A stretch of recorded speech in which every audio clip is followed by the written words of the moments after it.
Okay, thank you. आप सब लोग यहाँ पे आए, बहुत बहुत धन्यवाद आप सबका।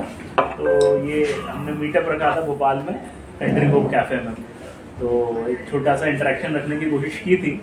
और मतलब ठीक है, थोड़ा सा उस दिन हो गया जिस दिन भारत और ऑस्ट्रेलिया का क्रिकेट मैच है, तो एक डिफिकल्ट चॉइस थी। वैसे तो इजी थी, लोगों ने मैच ही देखना प्रेफर किया होगा, लेकिन फिर भी आप सब लोग आए। तो हम लोगों ने सोचा था कि हम किस चीज़ पे चर्चा करेंगे, मतलब एक थीम अगर होनी चाहिए बातचीत करने की, तो हमने सोचा था थीम रखेंगे मूविंग ऑन विद लाइफ, तो जीवन के साथ आगे बढ़ते जाना। और शायद बहुत सारे लोग हैं जो स्टक रहते हैं कई बार कि भाई कुछ हो गया लाइफ में और वो उसने इतना बांध दिया आपको कि आप आगे नहीं जा पाए। तो एक किताब मैंने पढ़ी थी, उसका नाम था मिक्सोलॉजी। वो किताब मुझे बहुत इंस्पिरेशनल लगती है। और वो किताब हुआ ये था कि मैं लाइब्रेरी में गया था और लाइब्रेरी में वो किताब पतली सी थी, तो मैंने सोचा कि भाई इसको पढ़ा जाए। और मुझे बहुत एक्सपेक्टेशन नहीं थी उस किताब से, मुझे लगा नहीं था कि उसमें कोई खास चीज़ होगी। अब किताब की स्टोरी ये है कि एक बंदा है, वो IIM से पास आउट है और एक जगह जॉब करता है, बट उसकी हमेशा से इच्छा थी कि वो एक राइटर बने समहाउ। और वो राइटर ना बन के वो एक जगह नौकरी कर रहा है और वो बार बार सोचता है कि काश मैं राइटर बन जाता। इन बिटवीन उसके पास एक ऑफर आता है उसकी कंपनी की तरफ से कि आप चाहें तो आप जो है तो VRS ले सकते हैं। काफ़ी कम एज है उसकी, तो VRS लेने के लिए उसको अलाउड है और उसको एक हैवी अमाउंट मिल जाएगा, शायद 20-25 लाख रुपए ऐसा कुछ मिल जाएगा। तो इस एज में अगर 20-25 लाख रुपए मिल जाए तो यार बहुत है। तो वो कंफ्यूजन में आ जाता है कि भाई मैं ये ऑफर लूँ या ना लूँ, कि अगर ऑफर ले लिया तो ठीक है या पत्रकार मतलब अपना लेखक बन जाऊंगा, और अगर यहाँ रुक गया तो भाई क्या करूँ। इस उधेड़बुन में रहता है काफ़ी दिन, 1-2 दिन, और एक दिन वो क्रॉस करता रहता है रोड और उसका एक्सीडेंट हो जाता है, तो वो मर जाता है। ठीक है, अब वो मर के पहुँचता है ऊपर। अब ऊपर भाई मिलते हैं उसको, एंजल्स मिलते हैं उसको, और वो कहता है कि फिर पता चलता है कि भाई वो कहता है इतनी जल्दी आपने ऊपर बुला लिया मुझे। तो पता चलता है कि गलती से, मतलब इनकी उम्र नहीं हुई थी बट समहाउ मिस्टेक से इनकी मृत्यु हो गई, इनको ऊपर बुला लिया है। तो वो कहते हैं चलो हम सॉर्ट आउट करते हैं, आप बैठो इधर। तो मुझे लगा वही नॉर्मल कहानी है, कई फिल्मों में ऐसी कहानी हो चुकी है। एक आदमी के पास चॉइस थी कि वो अपनी लाइफ को अच्छा बना ले, और वो डर के कारण उस चॉइस को लेता नहीं और फिर उसकी मृत्यु हो जाती है, ऊपर पहुंचता है, और भगवान जब उसको वापस नीचे भेजेंगे तो वो कहेगा वाह मैं तो अपनी नई जिंदगी जीऊंगा। लेकिन कहानी थोड़ी सी अलग थी यहाँ पे। तो होता यह है कि उसको एक रूम में बिठाया जाता है, उस रूम में दुनिया के हर आदमी की स्टोरीज है, और उसको एंजल बोल के जाती कि ये सबकी कहानियां हैं, यहाँ पर टच मत करना किसी को। ये किताबों में हर व्यक्ति की कहानी है, किसको टच नहीं करना है आपको। लेकिन अब इंसान है तो वो अपनी कहानी ढूंढ लेता है, अपनी किताब उठाता है और सोचता है कि अगर मैंने वो 25 लाख रुपए ले लिए होते और पत्रकार बन जाता, तो मतलब लेखक बन जाता, तो जीवन कैसा होता। और वो अचानक से उस लाइफ में पहुंच जाता है जिसमें वो नौकरी छोड़ चुका है और लेखक बन चुका है। तो पता चलता है 5-6 साल आगे की पोजीशन में वो पहुंचा। वहाँ वो पहुंचता तो देखता है कि वो एक अखबार है, उसमें वो छोटा सा एक पत्रकार है जिसकी कोई वैल्यू नहीं है, किताब कोई लिखी नहीं है, पैसा होने वाला है खत्म। तो एकदम से वापस उठता है, तो वापस ऊपर एंजल के पास, तो कहता है यार ये तो गड़बड़ थी, ये तो लाइफ का सही डिसीजन नहीं था।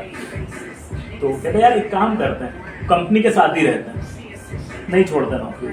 तो अचानक से फिर वो उस लाइफ में पहुंच जाता है जहाँ पे वो कंपनी उसने छोड़ी नहीं है। अब वो रिटायरमेंट तक पहुंच गया, वो रिटायरमेंट की एज पे पहुंच गया वो, कि अब रिटायरमेंट की एज में पहुंचा, उसका रिटायरमेंट, वो घर पहुंचा तो घर पे देखता, घर पे कोई नहीं है, कोई फैमिली नहीं, क्योंकि भाई पूरे टाइम काम में लगा रहा, कोई किताब नहीं, कोई दोस्त यार नहीं, अकेला है। कहता है यार ये भी गलत हो गया यार, यहाँ पे भी तो ये डिसीजन भी सही नहीं था। तो फिर सोचता है यार कॉलेज में एक लड़की पसंद थी, उसके ऊपर ध्यान नहीं दिया कभी, और अपने जॉब में पढ़ाई में लगे रहे, तो शायद उसके साथ कुछ सोचता तो लाइफ ठीक होती। अब वो इस लाइफ में पहुंच जाता है। अब इस लाइफ में वो जाता है तो पता चलता है कि लेखक है। कहता है नहीं तो ठीक लग रहा है तुमको। फिर पता चलता है बहुत ही फेमस लेखक है। कहता है हाँ ये था सही डिसीजन लाइफ का। पता चलता है उसी लड़के से शादी भी हुई है। कहता बस भाई ये एक्चुअली डिसीजन मेरे को लाइफ में लेना चाहिए था। वो घर पहुंचता है तो पता चलता है कि बीवी उसको छोड़ के चली गई। कहती है कि भाई तुमको मेरी कोई कदर नहीं है, तुम पूरे टाइम अपने कामकाज में लगे रहते हो, and I am leaving you, मैं तुम्हें तलाक दे रही हूँ। अभी वापस ऊपर एंजल के पास, अभी सोच रहा है भाई क्या हो गया मेरे साथ लाइफ में। इतनी देर में एंजल आती है, कहती चलो तुम्हारा सॉर्ट आउट हो गया है, तो मैं वापस नीचे भेजता है। कहते हैं क्यों जाऊँ नीचे, लाइफ में जो डिसीजन ले रहा हूँ उस डिसीजन में मेरी हालत खराब हो रही है, तो नीचे जाने की जरूरत क्या है, वही ऊपर रहूँ ही, रुक जाता हूँ। तो उसको कहते तुमको मना किया था ना मैंने कि ये नहीं देखना है तुम्हें, बोला अब तो देख लिया। तो पूछते अच्छा क्या हुआ बता मुझे, तो वो बताता है पहली लाइफ में ये हुआ, दूसरी लाइफ में ये हुआ, तीसरी लाइफ में ये हुआ। वो कहते काम करते हैं वापस तीनों चेक करते हैं अपन लाइफ। तो पहली लाइफ वो चेक करते हैं, कहते चलो थोड़ा और आगे जाते हैं। पहली लाइफ क्या थी, पत्रकार बन गया, 5 साल आगे का था, तो वो 7-8 साल आगे पहुंच जाते हैं इस बार। तो देखते हैं कि इस बार वो थोड़ा बेहतर पत्रकार हो चुका है, प्रमोशन हो चुका है, एक छोटी सी किताब भी लॉन्च हो चुकी है, मैरिज हो गई है, और थोड़ा सा इज्जत आ गई बाजार में। कहते ये चलेगा क्या तेरे को, इट इज ओके, चलेगा मेरे को। कहते चल दूसरी लाइफ में चलता है, अब जिसमें वो रिटायर हुआ था और कोई भी नहीं था उसके साथ। और वो कहते चल उसके भी 2 साल आगे पहुंचना था। तो पता चलता है कि अब इसने थोड़ा सा समाज सेवा चालू कर दी, अनाथ बच्चों को सपोर्ट करने लगा, पढ़ाने लगा, किताब भी पब्लिश हो गई है, लेकिन मैनेजमेंट पे किताब पब्लिश हुई और समाज में नाम हो गया। कहता है यार ये चलेगा तेरे को, हाँ यार ये भी चलेगा, इसमें भी कोई दिक्कत नहीं है। कहते चल तीसरी लाइफ में चलता है। यहाँ पे अब वो वाइफ छोड़ के चली गई, तो अब ये उसमें कहता है अपने मैनेजर से, बोला ये बहुत हो गया, ये बहुत तुम इधर उधर भगाते रहते हो इधर उधर, पहले मैं अपनी फैमिली पे ध्यान दूंगा, मैं जा रहा हूँ उसको मना के वापस लाता हूँ। वो जाता है, उसको मना के ले आता।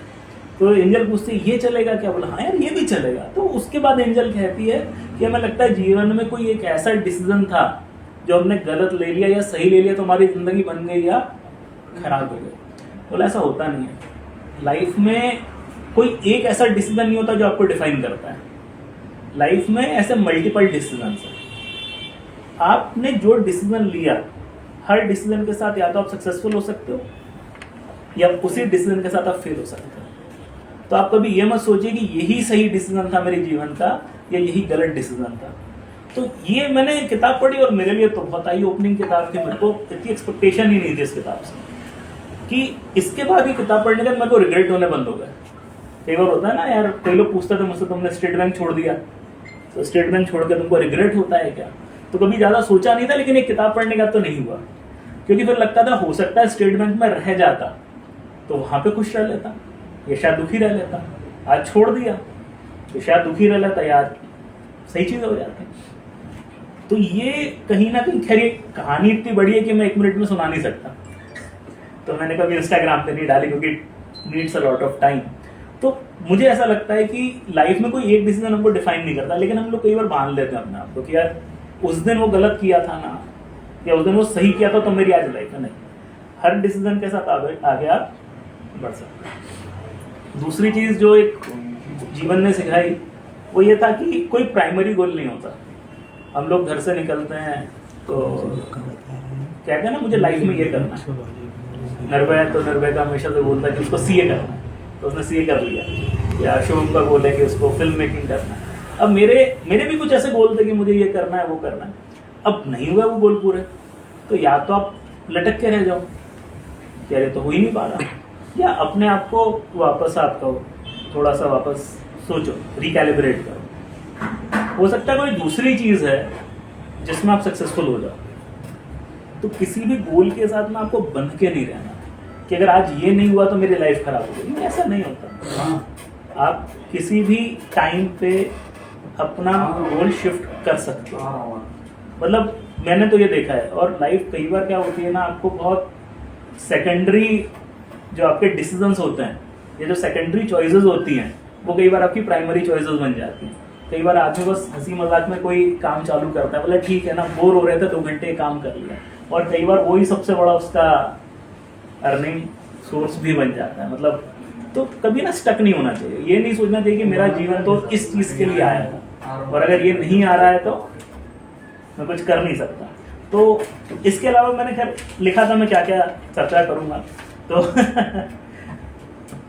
म्यूटेशंस हम लोग हमेशा चर्चा करते हैं कि म्यूटेशंस होती है। हम लोग कहानियां लिखते हैं, मैं और शुभम कहानियां हमेशा लिखते हैं, फिल्में बनाते हैं उनके। तो जिस तरीके से कहानी शुरू करते हैं, हर बार कहानी में अंत नहीं होती। जब शुरुआत में सोचा था कि हाँ भाई कहानी स्टार्ट होगी तो एक लड़के की कहानी होगी, पता चला अंत में जब वो कहानी फाइनल हुई तो वो एक कहानी लड़के की जगह लड़की की हो चुकी है। शुरुआत में सोचा था कि इस कैरेक्टर का हार्ट ब्रेक कराएंगे, पता चला अंत में वो हैप्पीली लिविंग आफ्टर हो रहा है। कुछ भी होता है तो कहानी भले ही शुरुआत कहीं से भी होती है, अटकना नहीं है। जो फ्लो में चीजें चेंज होती जा रही है वो हमको इसके साथ चेंज होते जाना है। मतलब म्यूटेशन तो होता है लाइफ में। हम लोगों ने एक स्टार्टअप के लिए काम किया, आईवर्क्स करके स्टार्टअप था जयपुर का, तो उन्होंने एक स्पेसिफिक कंडीशन पे काम चालू किया था। Naukri.com जैसा चाह रहे थे वो white collar blue collar and grey collar workers के लिए। तो हमने तक अपने सीईओ को डायरेक्टली कहा था कि सर ये आपका प्रोजेक्ट है जिसके द्वारा आपने धंधा चालू किया है, अटकिएगा मत इस पर। कल को अगर ऐसा लगे कि इस चीज को मैं ऐसा चेंज करके मुनाफा कमा सकता हूँ तो आप रहिएगा रेडी उसके लिए। तो उन्होंने ये चीज मानी भी थी और बीच में कुछ ट्राई भी किया। अब वो ठीक है, आगे हुआ या नहीं हुआ। कल परसों की बात, एक स्टूडेंट आया मेरे पास, तो उसने कहा कि सर मैं सोचा हूँ मैं स्टार्टअप चालू करूँ। मैंने कहा बहुत अच्छी बात है। फिर उसने अपने स्टार्टअप का आइडिया बताया कि मैं ये चाह रहा हूँ। तो मैंने कहा कि बहुत अच्छा है, बट ऐसा मत मानना कि ये नहीं चलेगा तो दिक्कत है, अडेप्ट कर लेना। भाई अगर वो तुम मान लो एक आइटम इडली बेचना चाह रहे हो और बाजार में इडली नहीं चल रही तो उस पर स्टक मत होना, समोसे बेच देना। क्योंकि हो सकता है जब तुम बेचने जाओगे इडली तो तुम्हें पता चलेगा कि क्या क्या तकलीफें आती हैं उसकी। तो म्यूटेशंस होते हैं, म्यूटेशन के साथ हमको हमेशा अडेप्ट होना चाहिए। और अगर आप अडेप्ट नहीं होंगे तो उतने आगे नहीं बढ़ पाएंगे। जब जब कोई बड़े प्रॉब्लम्स आए लाइफ में, और आए सबकी लाइफ में ही आते हैं, तो जब वो प्रॉब्लम आता है तो ऐसा लगता है कि भैया अब तो जीवन बचेगा नहीं। और हुए हर किसी के साथ होता है, लेकिन आपको बाद में पता चलता है वो जो डिफिकल्ट टाइम था उसने आपको स्ट्रांग बना दिया। और ऐसा एक बार नहीं हुआ, मल्टीपल टाइम्स हुआ है। मैं स्टॉक मार्केट में काम करता था, स्टॉक ट्रेडिंग करता था, और आई लॉस्ट एवरीथिंग। मेरा 30 लाख से ऊपर का I lost in stock trading. और मेरे पास चाय पीने के भी पैसे नहीं थे। तो अब भाई डिप्रेशन सा आता है ना कि आप सरकारी नौकरी कर रहे थे, स्टेट बैंक में ऑफिसर थे, वो आपने छोड़ दिया, फिर आके कहा कि चलो अब शेयर ट्रेडिंग करेंगे, और उसमें आपने अपनी पूरी की पूरी ग्रेचुइटी प्रोविडेंट फंड निपटा दिया, और चाय पीने के भी पैसे नहीं, और चाय तो पीना बहुत ज़रूरी होता है, तो 1.5 महीने में घर के बाहर नहीं निकला। तो ये जो सेल्फ वर्थ होती है, कई बार आपकी सेल्फ वर्थ गिर जाती है, आपको अपनी नज़रों में लगता है कि आप किसी काम के नहीं हैं। और ये सबसे डेंजरस है, ये सबसे डेंजरस है। क्योंकि अगर उस दिन आप अपने आप से बोल पाए कि चलो आज एक सेटबैक था, सही चीज़ें नहीं हुई, लॉस भी हो गया, अगर आपकी सेल्फ वर्थ आपके साथ है तो आप वापस खड़े हो जाओगे। अगर आपका कॉन्फिडेंस आपके साथ है, मरता हुआ आदमी खड़ा हो जाता है। लेकिन अगर आपकी सेल्फ वर्थ नहीं है तो कल अंबानी भी शायद नहीं रुक पाएगा। मतलब ये पता नहीं, मेरा एक सोच है। तो उसके बाद से जो एक चीज़ सीखी कि कभी भी कोई प्रॉब्लमेटिक चीज़ें आती हैं वो आपको स्ट्रांग बनाती हैं। एक बार आप बैंकरप्ट हो चुके हो, उसके बाद पैसा डूबता है, इससे डर नहीं लगता आपको, डुबाना नहीं है। लेकिन फिर 150 रुपये अगर गिर जाते हैं ना कभी, तो इतना बुरा नहीं लगता कि जीवन में बहुत कुछ खराब हो गया। नहीं तो अदरवाइज क्या होता है कि 5 रुपये का सिक्का भी गिर जाए तो ऐसा लगता है कि चीज़ें हाथ से चली गई। ऐसा होता नहीं है। एक बड़ी इंटरेस्टिंग चीज़ है कि मेरी टांग टूट गई थी डांस करते टाइम। मैं बदतमीज दिल पे डांस कर रहा था और उसमें मेरा लिगामेंट टूट गया था। तो क्योंकि मेरा वजन बहुत ज़्यादा था, अभी भी ज़्यादा है, बट यहाँ से भी 30 किलो ऊपर था। तो एक नेगेटिव चीज़ हुई है लाइफ में। लेकिन फिर उसको कहा कि नहीं, वजन कम करना है। मेरी बॉडी मेरी टांगें मेरे वजन ही नहीं उठा पा रही। तो उस नेगेटिव चीज़ को हमने कोशिश की पॉजिटिव में कन्वर्ट करने की, कि हेल्थ कॉन्शियस होना है, वजन कम करना है। तो आई थिंक उसके से 25 से 28 किलो हमने वजन कम किया। तो पहले सोच लीजिए कितना, ये कुर्सी पे शायद बैठ नहीं पाते उस टाइम, है ना। तो मतलब कोई भी नेगेटिव चीज़ लाइफ में होती है वो आपको कहते हैं ना कि एक मौका देती है सुधरने का। आज कोई भी सेटबैक है आपका, वो सेटबैक आपको अपॉर्चुनिटी दे रहा है कि यार आप अगली बार जब बढ़ेंगे आगे तो बहुत उम्दा तरीके से बढ़ेंगे। हर व्यक्ति के अपने स्ट्रगल्स में उसने अपनी अपनी चीज़ें हर तरीके से देखी हैं। आज कोई चीज़ नहीं चली तो आप उससे इतनी चीज़ें सीख सकते हैं। हमने अपना खुद का इंस्टीट्यूट चालू किया, वो नहीं चला फॉर वॉट एवर रीजन। हम बोल सकते हैं कि कोरोना के कारण नहीं चला, मुझे मालूम है कोरोना रीज़न नहीं था। हम लोग आपस में जो 4 लोगों ने चालू किया था वो आपस में एक दूसरे से बनते नहीं थे, वो सबसे बड़ा रीज़न था। तो उसमें सर सिखाया पार्टनरशिप क्या होती है। पार्टनरशिप के बारे में हमारी चर्चा होती है कि अगर 2 व्यक्ति एक जैसा काम कर सकते हैं वो कभी अच्छे पार्टनर नहीं बन सकता, क्योंकि हमेशा कंपटीशन रहता है, तू अच्छा कर लेगा, नहीं मैं अच्छा कर सकता हूँ, वो अच्छा नहीं कर रहा। तो कॉम्प्लीमेंट्री होनी चाहिए पार्टनरशिप, यानी जो काम एक व्यक्ति अच्छा कर रहा है और दूसरा व्यक्ति को अच्छा काम करना चाहिए, तो ये जेलिंग अप होती है। अगर 2 लोग बहुत अच्छे एक ही चीज़ में हैं तो वो हमेशा दूसरे को इन्फीरियर ही मानेंगे, कहेंगे यार उसने मेहनत नहीं करी। बहुत सारे मैसेजेस आते हैं, वो कहते हैं कि सर हम तो जीवन में किसी के साथ बुरा नहीं किया और हमारे साथ बुरा हो गया, हम तो अच्छा ही काम करते हैं। तो life gives you what you expect out of it.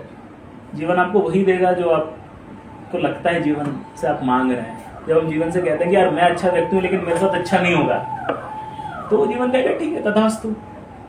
हमारे थे लकी पाजी, उन्होंने एक चीज़ कही थी, बोला भगवान हमेशा तथास्तु कहने के लिए तैयार बैठा है।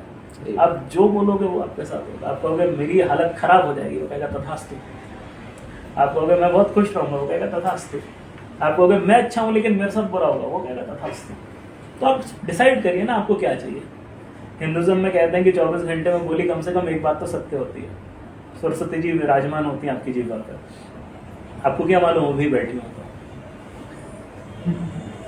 तो why should you say anything negative. और पॉजिटिव फील करके बुरा नहीं लगता ना। ऋषभ बैठा हुआ है यहाँ पे, मेरा बहुत अच्छा फ्रेंड है। तो मतलब जब मैं अपने इश्यूज से इधर उधर घूम रहा था तो मेरे फ्रेंड्स हैं, मेरे फैमिली है, मेरा ब्रदर बैठा है, मेरी सिस्टर इन लॉ बैठी है, इन सब ने मुझे बहुत हेल्प किया। तो हम लोग बहुत डिस्कशन करते थे। तो एक दिन मैं और ऋषभ वॉक कर रहे थे, तो लॉ ऑफ अट्रैक्शन वगैरह पढ़ना चालू किया था उस टाइम थोड़ा सा, कि आप जो सोचते हैं वैसा होता है। तो हमने चीज़ सोची, हमने कहा कि या तो लॉ ऑफ अट्रैक्शन काम करता है या नहीं करता, या तो हम जो सोचते हैं उससे प्रभाव पड़ता है या तो नहीं पड़ता। 2 ही चीज़ें हो सकती हैं। एक चीज़ मान लो कि हाँ करती है, या मान लो नहीं करती और उसको पकड़ लो, फिर चैलेंज मत करना। तो हमने पकड़ लिया कि जो सोचते हैं उस वैसा होता है, बात खत्म, इसमें लॉजिक मत लगाओ। तो उससे क्या होता है कि अब आप बार बार अपने आप को चैलेंज नहीं करते। खैर इतना आसान नहीं है, आती हैं चीज़ें, बट हमने तो मान लिया ना क्यों होता है, तो नहीं सोचना है। तो आप अगर आपको आज ऐसा आशीर्वाद भगवान का मिल जाए कि आप जो चाहोगे वो आपको मिलेगा, तो क्या आप नेगेटिव चाहोगे? क्यों चाहेंगे? और हम अपने दिमाग में रहते हैं, हम अपने मन में रहते हैं। मान लीजिए आपको जीवन में कुछ भी चाहिए, मान लीजिए आपको 1 करोड़ रुपए चाहिए, अज्यूम करिए मिल गए, तो मन में बहुत आनंद आएगा कि 1 करोड़ रुपए मिल गए। लेकिन जब असलियत में मिलेंगे तो भी वही आनंद आना है, कुछ अलग नहीं आना है। तो व्यक्ति रहता तो अंदर ही है ना, व्यक्ति कोई बाहर नहीं रह रहा, उसका पूरा का पूरा कॉन्शियसनेस उसके अंदर है। तो अगर मैं मान लूं मैं खुश हूं तो मैं खुश हूं, इससे क्या फर्क पड़ता है कि बाहर क्या चल रहा है? क्योंकि बाहर मैं जो भी नौकरी करता हूँ, मेरा रिलेशनशिप है, मेरा बिजनेस है, फिल्में हम लोग बनाते हैं, कहानियां लिखते हैं, जो भी करते हैं सक्सेस के लिए करते हैं ना। और सक्सेस क्यों चाहिए? खुश होने के लिए। वो खुशी को तो मैं डायरेक्टली भी बोल सकता हूँ ना मैं खुश हूँ, और काम में इसलिए कर रहा हूँ क्योंकि भाई जीवन में आया तो कुछ ना कुछ तो करना ही चाहिए, फ्री तो बोर हो जाएंगे ना बैठे बैठे। एक जो सबसे मुझे लगता है बड़ी चीज रही वो स्पिरिचुअलिटी रही। जब एक कोटेशन पढ़ा था मैंने कि religion is for those who don't want to go to hell and spirituality is for those who have already been there. धर्म वो व्यक्ति अपनाता है जिसको नर्क नहीं जाना, और अध्यात्म वो आदमी अपनाता है जो नर्क से वापस आ चुका है। पता नहीं कितना सत्य है ये, लेकिन मतलब क्योंकि मुझे ऐसा लगता है कि मैं बहुत डेप्थ में गया नेगेटिविटी की और बहुत सारी चीज़ों की, तो स्पिरिचुअलिटी में बहुत करना है। क्योंकि स्पिरिचुअलिटी आपको कहीं ना कहीं एक शांत, अंदर से आपको शांत करती है। जब आप कहते हो ना कि ठीक है जो हो रहा है वो सही हो रहा है। एक व्यक्ति की मैंने भी कोटेशन पढ़ा था, उन्होंने कहा था कि जापानीज वो थे समुराई थे, उन्होंने कहा था कि चीज़ों को मीनिंग मत दो। आप इंटरव्यू देने जा रहे थे, टायर पंचर हो गया, तो आप कहते हैं भाई, अभी मैंने डाली भी थी वीडियोस पे, तो आप कहते थे यार टायर पंचर हो गया मैं तो बदकिस्मत हूँ। टायर पंचर होना अच्छी बात है या बुरी बात है उसको मीनिंग मत दीजिए। टायर पंचर हो गया बस, तो टायर सुधरवा लीजिए, rather than giving it a meaning. तो हम लोग के साथ ये होता है, कई बार स्पाइरल में घुस जाते हैं कि मैं तो बदकिस्मत हूँ, तो मेरे साथ तो जो होता है वो खराब ही होता है। और एक छोटा सा है कि दिन में अपने आप से 10 बार बोलिए I am not a victim. हमें विक्टिम प्ले करने में बहुत मजा आता है, मेरे को भी मजा आता था। हमें लगता है ना मेरे साथ तो बहुत गलत हो गया जीवन में, पुअर मी, उसको पुअर मी सिंड्रोम कहते हैं, अपने ऊपर तरस खाते रहना। तो जिस दिन आप अपने आप से बोलना चालू कर देंगे, दिन में 10 बार बोलिए अपने आप को I am not a victim, अंदर एकदम से जो शिफ्ट आता है ना, यू फील लाइक यार बढ़िया है। और दिन 10 बार ही बोल दीजिए आप तो। और अभी अगर आपने 2-4 लोगों ने अपने मन में बोला होगा तो शायद आपने वो फील किया होगा कि है उसका एक अंतर। और नेगेटिव लोग जो हैं जीवन से, उनको जितनी जल्दी से भगा सकते हैं उनको भगा। और हमारी चर्चाएं इस पर काफ़ी होती हैं। मैं पढ़ाता हूँ बच्चों को, तो हर बार बच्चों को एक चीज़ कहता हूँ कि आप दिन भर मेहनत करते हैं, आप कॉम्पिटिटिव एग्ज़ाम पढ़ रहे हैं या कुछ भी कर रहे हैं, और धीरे से आप जब जाते हैं घर पे तो आपका दोस्त कहता है यार होता थोड़ी किसी का एग्ज़ाम है। या कोई व्यक्ति मेहनत कर रहा है, कह रहा है नौकरी चाहिए, कहता है यार अच्छी नौकरियाँ थोड़ी मिलती है। वो ऐसा नहीं कि वो आपको डिप्रेस करना चाह रहा है, लेकिन वो डिप्रेस कर देता है आपको, क्योंकि वो कंडीशनिंग है ऐसी। क्योंकि नेगेटिविटी बहुत जल्दी बिकती है। अगर आप किसी से बोले ना कि यार ये तो दुनिया तो खराब ही है, हर आदमी कहेगा बिल्कुल सही बोल रहे हो तुम। वो आपसे कोई उसका एविडेंस नहीं मांगेगा, वो कहेगा हाँ सही बात है। आपको कहे अच्छे आदमी के साथ कभी अच्छा नहीं होता, आपका 1 मिलियन व्यू जाएगा। क्योंकि उसको जस्टिफिकेशन चाहिए कि वो अनसक्सेसफुल क्यों है। तो ये कहेगा मैं तो ठीक हूँ, प्रॉब्लम दुनिया के साथ है। नहीं ठीक है, मतलब तो क्या है ना, पॉजिटिविटी सेल करनी पड़ती है। किसी को कहना पड़ता नहीं भाई ठीक हो जाएगा, वो कहता कैसे ठीक हो जाएगा, मैं कहूँगा तेरा बेड़ा गर्क हो जाएगा, बोला सही बोल रहा है। तो मेहनत अच्छा ही बेचने में, और बेचना है तो बेचना है, कोई दिक्कत नहीं है।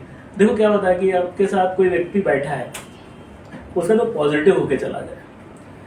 आपको नहीं मालूम एक व्यक्ति ऑलरेडी डिप्रेस था, आज आपने उसके बारे में और 4 नेगेटिव बातें कर दी, या उसके बारे में क्या नॉर्मल कर दी, उसने सुसाइड कर लिया कल, आप भी जिम्मेदार हैं उसके। आपको तो रोकना है ना। कोई व्यक्ति ब्रिंक पे है, उसका हाथ पकड़ना है, तो बोलिए ठीक है आजा चाय पीते हैं। नहीं कूद जा कूद जा। तो पत्थर बांध के कूदना, बाहर नहीं निकलना। उधर गहराई कम है। ये हमारी फिल्म के डायलॉग्स हैं, हमारी पहली फिल्म के सारे डायलॉग्स हैं जो हमने रिलीज नहीं की क्योंकि उसमें बहुत गाली गलौज थी। हमारे माँ बाप देख लेते, हमको घर से भगा देते, तो हमने वो फिल्म रिलीज नहीं की। सुसाइड नाम था उसका। कभी बड़े आदमी बन गए, करोड़ में बिक गए। तो क्या होता है ना, नेगेटिव लोग बोझे की तरह होते हैं। और थोड़ा सा यहाँ पे आपको सेल्फ सेंटर्ड होना पड़ेगा। हर व्यक्ति अच्छा बनना चाहता है, तो उसको लगता है कि किसी व्यक्ति को मैंने हटा दिया मेरी लाइफ से, सब बहुत हल्का लगेगा। सेल्फ सेंटर होने में कोई बुराई नहीं होती। ऐसा व्यक्ति जो आपको वे डाउन कर रहा है, उसको हटाना पड़ेगा। उसको मौका दो, वो खुद से अपना रियलाइजेशन करे कि वो गलत कर रहा है, नहीं तो आप उनका बोझा अपने सर पे लेते रहो। और जो सबसे इम्पोर्टेंट चीज़ है, कई लोग पूछते हैं कि कहाँ से ये सब चुरा के लाते हो, तो किताबों से चुरा के लाते हैं। तो रीडिंग जितनी कर पाएँ आप उतना अच्छा रहेगा। क्योंकि रीडिंग्स में क्या होता है, एक व्यक्ति ने 40 साल 50 साल में कुछ अनुभव किया और उसने 300-400 पन्ने में लिख दिया।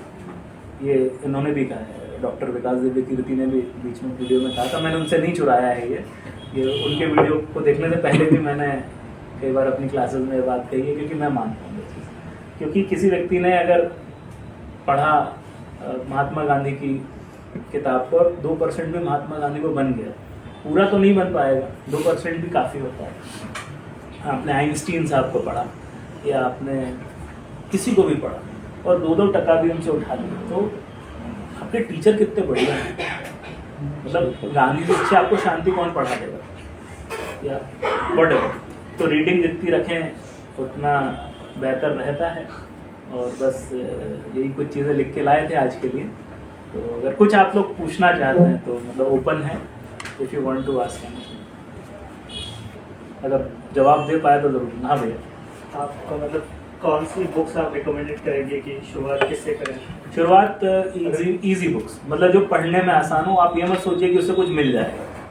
क्या होता है कि जैसे कई बार हम लोग बोलते हैं कि आप इंग्लिश न्यूज़पेपर पढ़ना चालू करें, तो ये भेज देना ना, तो सेव करने के हिसाब से किसी को फॉरवर्ड करना पड़ता है ना कुछ। क्या ये लाइव वाले का चल रहा है वो? हाँ चल रहा है ना। अरे उसको किसी को सेंड करना पड़ता है ना, ताकि वो सेव हो जाए। कुछ वो उसको पता होगा एक्सेप्ट करेंगे तो सर हम लोग क्या करते हैं, हम लोग लोगों से कहते हैं, बच्चों से नॉर्मली कि आप तो अखबार पढ़ो, अंग्रेजी अखबार पढ़ो तो अंग्रेजी अच्छी हो जाएगी। लेकिन अंग्रेजी अखबार के साथ दिक्कत होता है कि वो बड़ा नीरस होता है, उसकी लैंग्वेज बहुत ड्राई होती है, तो आदमी अगले दिन का अखबार नहीं पढ़ता। तो अभी आप अच्छी किताबें पढ़ने की कोशिश मत करिए, अभी आप किताब पढ़ने का हैबिट डालिए प्लीज। बिल्कुल आप चेतन भगत पढ़िए, बहुत अच्छी इजी इंग्लिश है। आप वो पढ़ेंगे, 2-3 किताबें जब आसान पढ़ेंगे तो आप रेडी हो जाएंगे, आपको एक कॉन्फिडेंस आएगा मैं किताब पढ़ सकता हूँ। उसके बाद आप फिर आइए प्रकाश अय्यर पे आ जाइए, बहुत अच्छे एनेक्डोट्स हैं उनके, या गुरचरण दास हैं। मतलब अब इस पे डिपेंड करेगा कि आपकी वो क्या है, इंटरेस्ट एरिया क्या है। Power of your subconscious mind अच्छी है, रिच डैड पुअर डैड, ये तो बड़ी फेमस किताब है। तो बाकी तो बहुत है किताबें। सर एक सवाल आया है कि any advice for students? Students के साथ अच्छी एडवाइस ये है कि भैया मन अच्छा रखिए और नेगेटिव लोगों से दूर रहिए। पढ़ाई से ये मत सोचिए कि पढ़ाई कोई बोझ है, क्योंकि शायद हम उसमें अगर इंटरेस्ट लेने लगें तो एजुकेशन बहुत इनलाइटनिंग है, उसमें आपको बहुत चीज़ें सीखने को मिलेंगी। हमेशा ये सोचिए कि आज मैं क्लास में गया था और क्लास से बाहर निकला तो क्या नया सीखा मैंने। वो जो एक 3 इडियट्स वाली अप्रोच है कि क्लास में बैठ के मज़ा आ रहा है, वो कहीं ना कहीं आपका टीचर उतना ही अच्छा है जितनी अच्छी उसकी क्लास है। मैं हमेशा अपनी क्लास में ही बोलता हूँ, मैंने कहता हूँ अगर आप डल हैं तो आपसे तो डल में हूँ, सही बात। आप एक्टिव हैं तो आपसे तो एक्टिव में हूँ। आप मेरे को प्रेशर करो, एक टीचर पे आपको प्रेशर डालना पड़ेगा कि सर अच्छा पढ़ाइए, कुछ नया लाइए।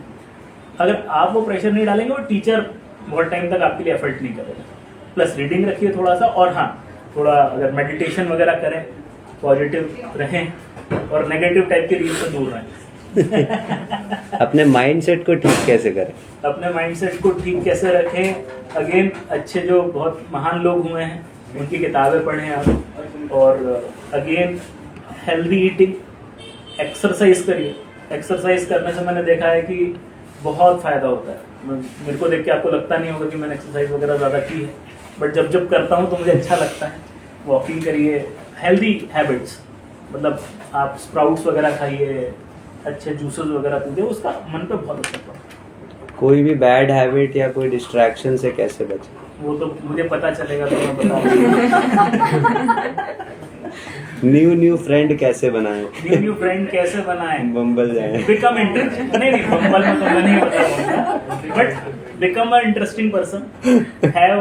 मतलब एक बेहतर व्यक्ति बनिए, अच्छे लोग आ जाएंगे आपके आसपास, मेहनत नहीं करनी पड़ेगी आपको। आप बेहतर बनिए। आप मतलब अगर आपको लगता है कि आप एक उतने अच्छे व्यक्ति नहीं है तो लोग आपके आसपास क्यों आएंगे? आप अपने अंदर क्वालिटी डेवलप करिए, कुछ ना कुछ लोग ढूंढ लेंगे आपको।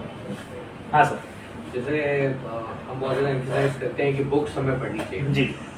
आपको ऐसा नहीं लगता कि जैसे हम किसी की भी लिखी हुई बुक पढ़ रहे हैं, जैसे if I am reading book of Mahatma Gandhi, तो जो उनका इंटेलेक्ट है हम उससे बहुत ज़्यादा इन्फ्लुएंस होकर अपनी लाइफस्टाइल को भी वैसे ही डेवलप कर रहे हैं, तो क्या हमें हमारी इमोशन डेवलप करने पे ज़्यादा फोकस नहीं करना चाहिए? वैलिड सवाल है ये, और ये मतलब ये बहुत वैलिड सवाल है। हम जिस व्यक्ति की किताब पढ़ते हैं हम उससे इन्फ्लुएंस हो जाते हैं, और ये है पॉइंट। और मैंने कहीं कोटेशन पढ़ा था, उसमें लिखा था the biggest task of a teacher is to make sure the students are not influenced by him. एक टीचर का जो सबसे बड़ा एक प्रॉब्लम होता है वही होता है कि उसके बच्चे उसके जैसे बन जाते हैं। तो ये आपको रोकना है, क्योंकि आप फेल हो जाएंगे अगर आपका बच्चा आपके जैसा बन गया तो। लेकिन आप एक किताब को पढ़ें, उससे जो लगता है सीख सकते हैं सीखें, लेकिन एक ही किताब नहीं पढ़नी ना आपको सर, आपको उसके बाद और भी किताबें पढ़नी है। और जैसे जैसे आप मल्टीपल किताबें पढ़ते जाएंगे आपको मल्टीपल पॉइंट ऑफ व्यू मिलेंगे, उसमें से क्या अपनाना है वो आपके ऊपर है। लेकिन यहाँ कॉन्ट्रडिक्शन एक ये आ जाता है ना कि महात्मा गांधी पहले महात्मा गांधी थे, ठीक है, उनका अलग इंटेलेक्ट था, उनका एक अलग पर्सनालिटी थी, उन्होंने पहले अपनी पर्सनालिटी बनाई फिर बुक लिखी। लेकिन हम यहाँ पे 10 तरीके की किताब पढ़ रहे हैं और 10 लोगों की पर्सनालिटी ले रहे हैं, हम अपनी पर्सनालिटी डेवलप नहीं कर रहे हैं ताकि हम आगे चल के कोई भी एक किताब लिख सके हमारी एक अलग पर्सनालिटी। कोई भी बड़ा व्यक्ति होगा, बड़े व्यक्ति से मेरा मतलब है एक अच्छा व्यक्ति होगा, वो कभी भी आपको इन्फ्लुएंस करने की कोशिश नहीं करेगा। ये आप लिख के रखिए। देखिए, आप समझिए, आप किसी से इंस्पायर हो रहे हैं और कोई आपको ब्रेन वॉश कर रहा है, इसमें अंदर होता है। भाई हिटलर या ओसामा बिन लादेन, इन्होंने आपको ब्रेन वॉश किया है। गांधी आपको इंस्पायर करेंगे। हाँ, थोड़ी सी मैच्योरिटी चाहिए आपको, सही गलत में हो सकता है। कल को आप गांधी की भी किसी पॉइंट को अगर आप उठाना चाहें कि मैं इनसे सहमत नहीं हूं, तो ये होना चाहिए अंदर। किसी को भी आंखें बंद करके हमको फॉलो नहीं करना। और ये सर देखिए मैच्योरिटी के साथ आता है, क्योंकि आप जो कह रहे हैं कि भाई आज तो हम उतने बड़े नहीं हैं कि हमको बड़ा कुछ काम करता है, लेकिन जिन लोगों ने किया है कम से कम उनसे सीखें। और आप मान के चलिए कि आप जब पढ़ेंगे तो आपको केवल एक आदमी को नहीं पढ़ना। जैसे बचपन में हमसे कहते थे ओशो मत पढ़िए, क्योंकि अगर आपने ओशो को पढ़ा तो फिर आप छोड़ नहीं पाएंगे। और ये डर था कि मैंने आज तक ओशो नहीं पढ़ा, आज भी नहीं पढ़ा, क्योंकि वो डर आज भी कहीं ना कहीं वो जो आपका है कि मेरे अंदर भी है। लेकिन इतना किसी ने महात्मा गांधी के बारे में कभी नहीं कहा कि गांधी पढ़ लोगे तो लेकिन फिर वो वहाँ पे इवेंचुअली आ जाती है। आप समझें इसे कि life is not a science experiment है कि आप x+y करेंगे तो z ही आएगा। आपको खुद एक्सप्लोर करना ही पड़ेगा और परफेक्ट आंसर्स होते नहीं है। And you should be happy with imperfections.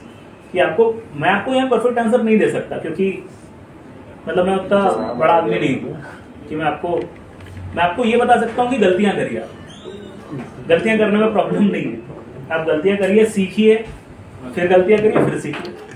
आपको अगर ऐसा लगे कि किताब पढ़ के अच्छा नहीं हो रहा मेरे साथ लाइफ में, पढ़ना बंद कर और लग रहा है कि आप पढ़ रहा हूँ लेकिन दिक्कत आ रही है, तो थोड़ा चेंज करिए हाउ यू परस्यू दिस। बताएं सर। जी मैम।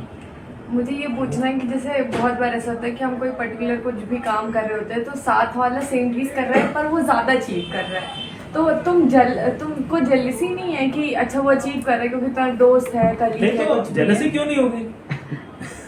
नहीं मतलब कि तुम खुश हो जिससे मेहनत की, लेकिन एट द सेम टाइम तुमको भी सक्सेस चाहिए। ये आप मान के चलिए कि ऐसा नहीं होता कि आप किसी के लिए 100% खुश हैं या आप 100% जेलस हैं। कुछ परसेंट जेलसी है और कुछ परसेंट खुशी है। ये जो लोग होते हैं ना, कहते हैं ये तो जेलसी है या ये तो खुशी है, ऐसा कभी नहीं होता।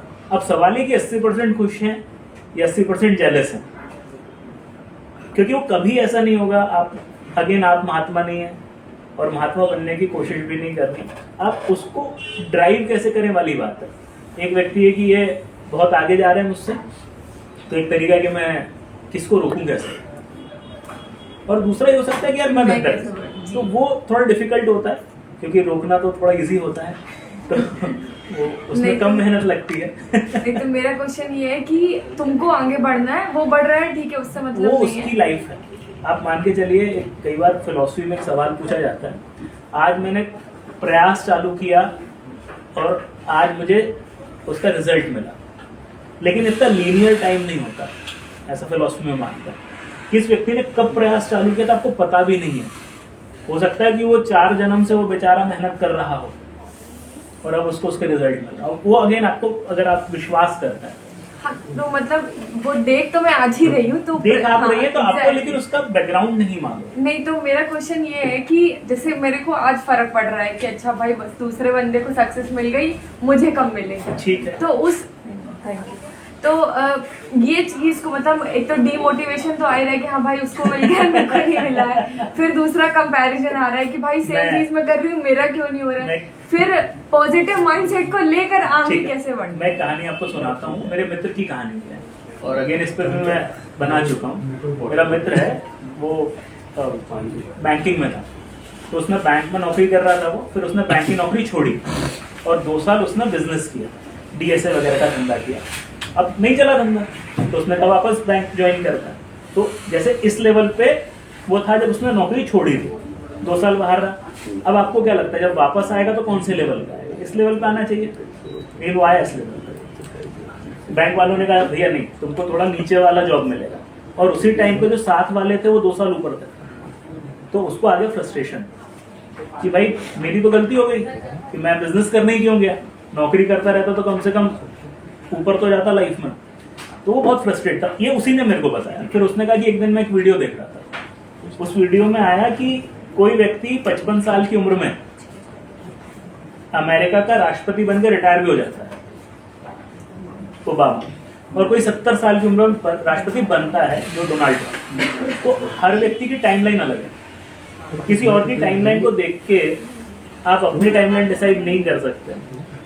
दूसरी जगह पढ़ा था कि दुनिया में 750 करोड़ लोग हैं। हर व्यक्ति का जो क्रोनोलॉजी ऑफ इवेंट्स है वो सेम नहीं हो सकता। भाई हो सकता है कोई व्यक्ति है वो पहले सक्सेसफुल हो गया, बाद में अनसक्सेसफुल हो गया, फिर सक्सेसफुल हो गया। कोई आदमी हो सकता है जो पहले बहुत अनसक्सेसफुल रहा, फिर एकदम से भयंकर सक्सेसफुल हो गया। कुड भी, मतलब आप जितना अपने आप को सोचेंगे ना वो आगे क्यों गया और मैं कितना पीछे हूँ, आपको शायद उसका एफर्ट नहीं मालूम।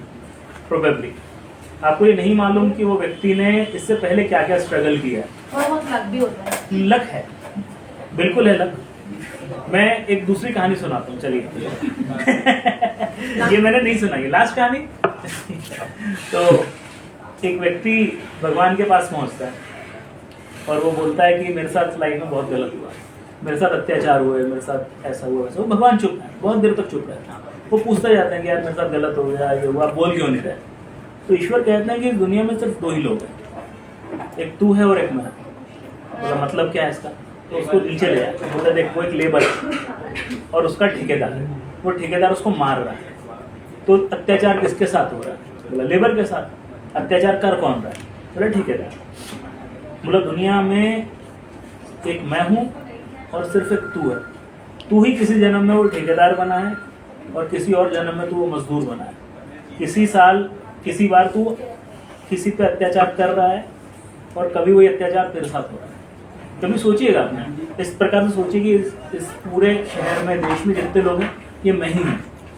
कभी मैं इस जन्म में इस प्रकार से आया हूँ, कभी उस जन्म में मैं उस प्रकार से आया हूँ। तो किससे गुस्सा करूँ? कौन आगे चला गया, कौन पीछे रह गया? क्योंकि किसी टाइम पर मैं भी आगे गया हूँ।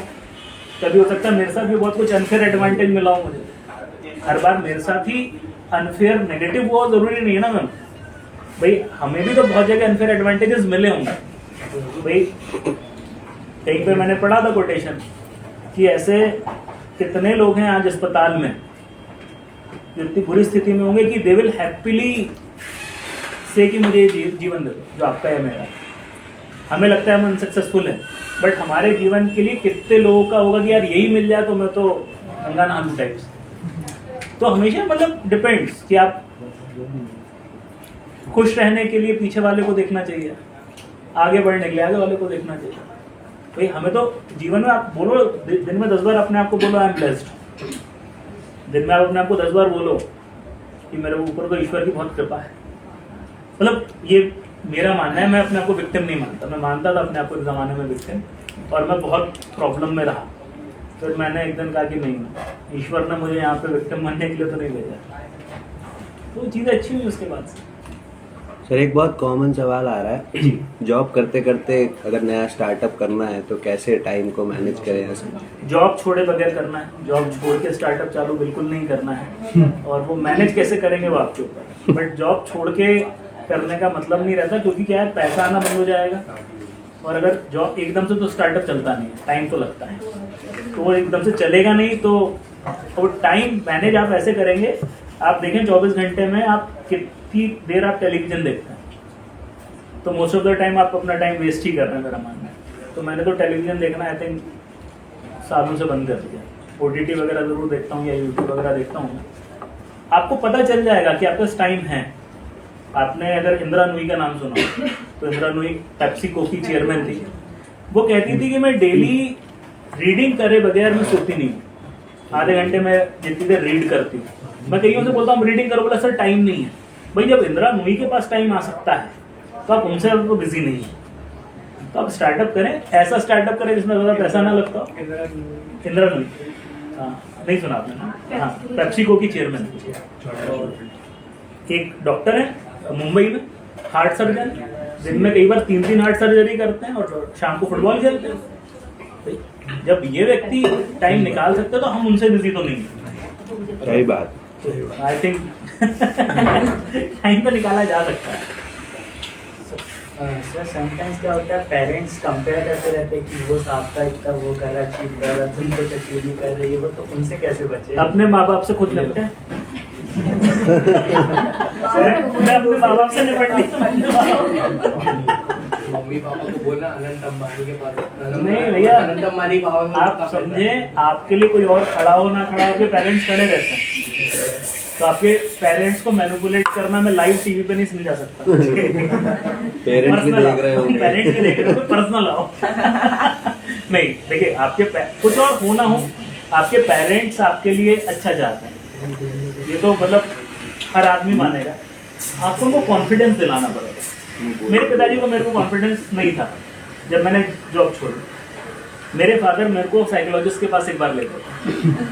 तो साइकोलॉजिस्ट को कहा ये SBI छोड़ना चाह रहा है, शादी इसने करी नहीं है, एक पागल लड़का मेरे घर में पैदा हुआ। ये बात तो हमें भी नहीं पता था। ये बताओ भाई, ये बताओ। तो हुआ क्या, साइकोलॉजिस्ट के पास गए। अब वो अच्छा, वो भी फ्रस्ट्रेटेड था। उसको साइकोलॉजी तो छोड़ दी उसके बाद। ऐसा मैं एंटर हुआ, वो कहता है आइए आइए बहुत बड़ा आदमी हो, बैठो। मैंने कहा फ्रस्ट्रेट है, इसको थोड़ी सी काउंसलिंग देनी पड़ेगी अभी। तो आधे पौने घंटे बात हुई हमारी उनसे। तो उन्होंने पूछा इसका क्या उसका क्या, मैंने मेरे जो भी फंडे थे समझाया। बाद में उसने मेरे फादर मदर से अलग बात की थी, मुझसे अलग बात की। बाद में जब फादर मदर आए तो उनसे कहा कि काश ऐसा लड़का मेरा होता। तो मेरे फादर ने बाहर निकल के मुझसे बोले कितनी घूस खिलाई तूने उसको। तो जब कन्विंस ही करना पड़ेगा, क्योंकि मतलब पेरेंट्स और आपके बीच में तो मैं नहीं ही आऊंगा, मेरे पास उसका कोई जवाब भी नहीं है। वो आप ही कर सकते। वो आप ही कर सकते हैं। मैंने मेरे घर वालों को डील कर लिया, तुम अपना सोचो। आई थिंक कमिंग जनरेशन की पेरेंटिंग बहुत अलग होगी। कमिंग जनरेशन की पेरेंटिंग तुम जैसे लोग करेंगे, तो मैं वैसे ही घबराया हूँ उन लोगों के लिए। चिल करेंगे। तुम लोग चिल करना, वो हम लोग कहेंगे जाओ जो करना। जाओ जो करना है। बाहर से तुम आ जाओ, झगड़ के मेरे सर पे मत आना। तो पैसा बताओ कितना चाहिए। पैसा बताओ कितना चाहिए, ये देंगे पैसा। एक बनिया एक सिंधी। दे देंगे। उसके बाद जो पेरेंट्स बोलते हैं उसके बाद और मन नहीं करता है कि अब ये करे या पढ़े। वो देखिए, आपको मैं कहूँ ना, लगता है कि वो उसके बराबर कंपेयर अपन नहीं कर सकते। कई बार क्या होता है, आपके पेरेंट्स इस बात से डरे रहते हैं कि आप फेल हो जाएंगे, क्या नहीं पी रही। और आप अपने पेरेंट्स को देख के डरे रहते हैं कि यार ये हमें डिसअपॉइंट हो जाएंगे। तो जिस दिन आपने अपने घर वालों को ये विश्वास दिला दिया ना कि यार आई एम इन कंट्रोल, उनको लगता रहता है you are not in control, तो वो नाराज है या परेशान है। वो परेशान है तो हम परेशान हैं। लेकिन जिस दिन आप भाई कोशिश कर सकते हैं कि आप अपने पेरेंट्स को कहें कि नहीं पापा, नहीं मॉम, है चीजें मैं मैनेज कर लूंगा, वो एक बार में नहीं मानेंगे, बट आपको रोज बोलना होगा एवरीथिंग इज इन कंट्रोल। तो फिर अगर ईश्वर की इच्छा रही, आपके कर्म आड़े नहीं आए, तो हो जाएगा। नहीं तो भैया मैं तो माँ बाप और बच्चों के बीच में आता नहीं हूँ, मुझे पीटेंगे। मैं तो किसी के बीच में नहीं आता, बहुत मारते हैं लोग उसमें। अब हाँ, पहचान भी लेते हैं ना अब लोग। तो पहले तो क्या ऐसा बिना उसके कपड़े अपना मुंह पर डाल के मैं बता रहा था तो कुछ भी बता देता मैं। अब तो कोई भी पकड़ लेगा, नाम वाम सबको पता है। सर एक सवाल और है जी, कि आपने जैसे किसी के लिए किसी रिलेशनशिप में बहुत स्टैंड लिया हो और आप सही थे, वो गलत था, बट एट द एंड उसने छोड़ दिया। हाँ। अब मूव ऑन कैसे करें, क्योंकि आप इतना अटैच्ड हैं तो आप लिए थोड़ा सा दिक्कतें आ रही हैं, तो मूव ऑन कैसे करें? वो नहीं, दूसरा ढूंढ लो, होता है। नहीं, वो एक्चुअली दूसरा ढूंढ लो में क्या होता है कि आप शिफ्ट कर देते हैं, एक व्यक्ति की जगह आप दूसरे व्यक्ति को शिफ्ट कर देते हैं, तो वो भी ठीक है अगर if it is working for you. But when somebody leaves you, जब कोई व्यक्ति आपको छोड़ता है, तो सबसे बड़ी चीज लगती है कि शायद हम कमजोर हैं या हम में कोई कमी थी। अरे तुम्हें नहीं लगा होगा भाई, लगता है लोगों को ऐसा। पहले आपको ये मानना पड़ेगा कि आप में कोई कमी नहीं है भाई, या तो सिचुएशन अच्छी नहीं थी या फिर मतलब वो पर्सन आपके लिए अच्छा नहीं है। सबसे पहले आपको आपका सेल्फ वर्थ बढ़ाना पड़ेगा। अगर आपने अपना सेल्फ वर्थ नहीं बढ़ाया, आप अगर ये सोचते रहे कि सामने वाले ने जो छोड़ा मुझे वो इसलिए छोड़ा क्योंकि मैं काबिल नहीं था, तो तकलीफ है। तो आप अपने जो एक कहते हैं ना सेल्फ लव, आप अपने आप से प्रेम करिए। आप एक बड़ा अच्छा कोटेशन था, कोटेशन का एक वीडियो देखा था। एक व्यक्ति ने पूछा बाहर से कोई व्यक्ति क्यों चाहिए, कोई व्यक्ति प्रेम करने वाला बाहर से क्यों चाहिए? क्योंकि शायद हमारे अंदर कुछ गड्ढे हैं, हमारे अंदर कुछ स्पेस है जिसको फिल वही कर सकता है जो बाहर से आके करे। पर अगर हमने मान लिया कि हम ऑलरेडी पूर्ण हैं, हमारे पास अंदर कोई भी ऐसा स्पेस नहीं है, तो शायद हमें किसी और की जरूरत नहीं। हम अगर प्यार करना इतना ही जरूरी है तो खुद से क्यों नहीं करते हो? हाँ, तो करना है ना। सेल्फ लव उसी को कहते हैं, अंग्रेजी में प्यार खुद से करने को ही सेल्फ लव कहते हैं। और करना ही सबसे पहले आप अपने आप से करिए। देखिए, आप अपनी इज्जत नहीं करोगे ना, आपकी दुनिया में कोई इज्जत नहीं करेगा। ये लॉ ऑफ अट्रैक्शन का सिद्धांत है। दुनिया आपके बारे में वो सोचती है जो आप अपने बारे में सोचते हो। अगर आप अपने आप से सुबह सुबह उठ के कहोगे ना आई एम अगली, देन यू आर अगली। और आप सुबह उठ के अपने आप से बोलोगे ना मेरे से खूबसूरत तो व्यक्ति नहीं है दुनिया में, और जो व्यक्ति मेरी खूबसूरती की तारीफ नहीं कर रहा वो अंधा ही होगा। वो करना पड़ेगा आपको। अगर आपको लगता है ये झूठ है तो झूठ है, लेकिन करना तो यही पड़ेगा। आप अपनी वर्थ करिए पहले। मैक्सिमम रिलेशनशिप्स में, अब मैं उसके लिए एलिजिबल नहीं हूँ शायद बोलने के लिए, आप पूछ रहे हैं रिलेशनशिप एडवाइस भी लोगों से। रिलेशनशिप एडवाइस मुझसे ले रहे हो, तुम सिंगल आदमी से ले रहे हो जो कभी रिलेशनशिप में रहा नहीं है। छोड़ दो, कोई ढंग के आदमी से पूछो। और जो तुमको छोड़ रहा है उसको बोलो तुम जाके पे मेरा प्यार नहीं, आपको एक्चुअली मैं आपको बताऊं जो सबसे इफेक्टिव चीज है यहाँ पे, आपको माफ करना पड़ेगा सामने वाले को। वो सबसे डिफिकल्ट है। आपको एक्चुअली सामने वाले को माफ करना पड़ेगा अंदर से। यार ठीक है, लेट इट बी। जिस दिन आपने सामने वाले को माफ कर दिया ना, you will be able to move on. क्योंकि जब तक आपने किसी को माफ नहीं किया, सुन रहा है ना, तो आपको जब तक आपने माफ नहीं किया किसी को, क्योंकि आपने माफ नहीं किया, नहीं तो क्या है, अब है तो है। माफ करके गाड़ी हाँ, तो आपको लगेगा कुछ बचा है हमारा ना, भाई उसने मेरे साथ ऐसी करी है तो मैं भी तो बदला लूं, यानी there is some transactions pending. और जिस दिन आपने माफ कर दिया उस दिन ट्रांजैक्शंस खत्म, अपना उससे पर उधार रह जाएगा। माफ करना इतना इजी नहीं होता, पर उधार रह जाएगा ना। उधार वही ना, वो मानना पड़ेगा उसे बैकएंड नहीं कर दो, उसे आप नुकसान पड़ता है। देखिए, डिफिकल्ट है कोई भी चीज दुनिया में, वर्थ है वो आसान नहीं होता।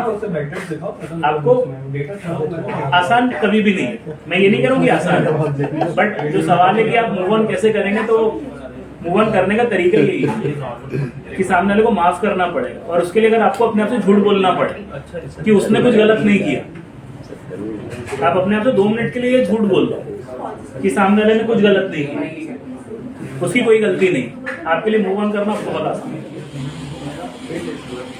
सर, शादी करना कितना जरूरी है? क्या जवाब दूँ उसका? I have no experience.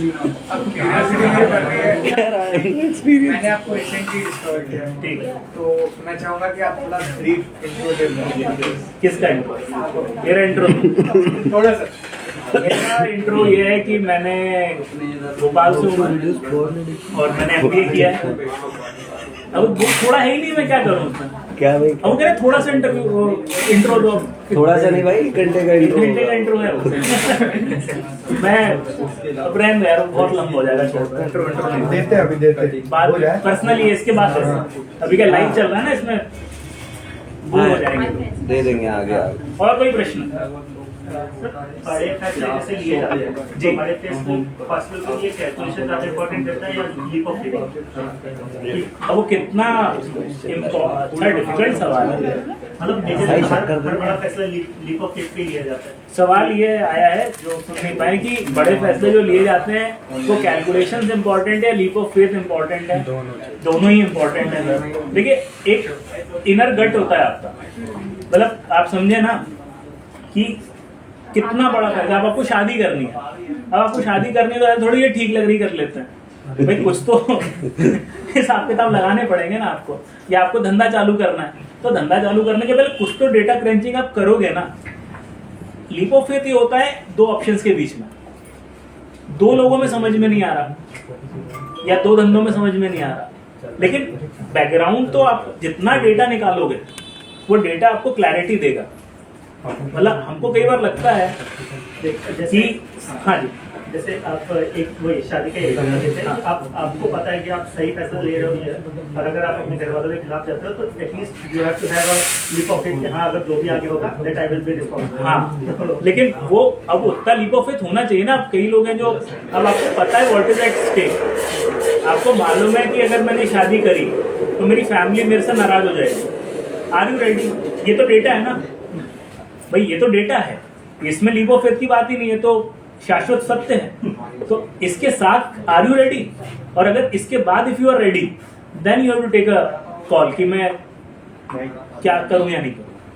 But again मतलब बहुत बड़े फैसले, अब जैसे डेटा आपको बहुत क्लैरिटी देता है सर, हमें ऐसा लगता होगा कि मतलब मैंने एटलीस्ट जब रिसर्च की किसी भी टॉपिक पे, तो शुरुआत में जो एक माइंडसेट था और आफ्टर गेटिंग द डेटा जो माइंडसेट था उसमें बहुत अंतर है।